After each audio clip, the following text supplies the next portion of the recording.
My name is Africa Malane, and what an honor it has been to be host of the Behavioural Insights Conference in Cape Town. The Premier of the Western Cape, Helen Zille, starting off the morning with some serious questions that we all have to consider and to ponder on. Alcohol is the biggest driver of violent crime in our country. As we say, first world problems. We've got real problems and real behavior change problems. How do you get behavior change on alcohol? At this conference, we've been talking about how behavioural science can be applied to public policy. We're talking about sustainability, we're talking about crime, if we're talking about inclusion, big issues that you're talking about here. There are really big vested interests in the policy space in all of these areas. I, as part of the panel, reflected on what has been done in behavioural science in education thus far in terms of having impact on core educational outcome.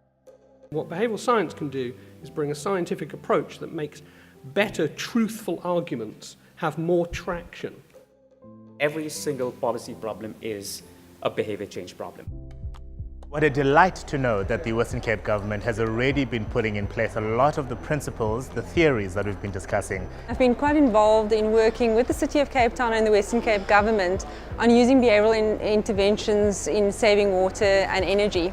How can we better make use of behavioural tools in order to affect change in behaviour, but then again also to influence policy direction. The Western Cape government was actually one of the first and early adopters of behavioural science across the world. So you should actually be quite glad here that you've got some excellent expertise to be able to leverage from. I don't think we understand enough about the psychology of advantage.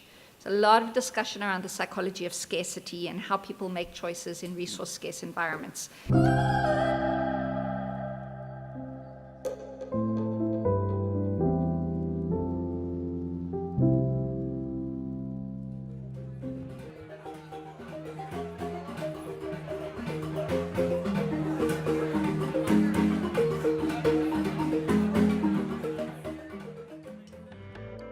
It's been 2 days. We have been discussing here in Cape Town about nudging for policy change. So looking at sustainability, safety, health, education and youth.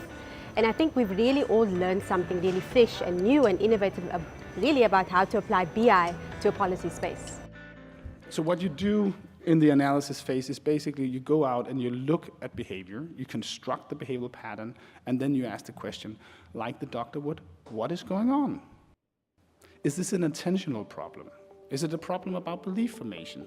Is it about choice? Is it about determination? Or is it about experience? It's really thinking about the problem and working together and building partnership to address this problem. Today and even yesterday has been an amazing spectacle of what the major BI people in the world are talking about.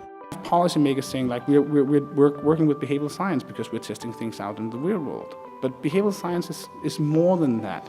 There's something to the psychology, there's something to learn and to know. Make it relevant, seize the attention, plan for error. For me, it's been great. It's been great to be here in Cape Town from Paris. And absolutely, it's great also for the OECD to be able to advance together this important agenda.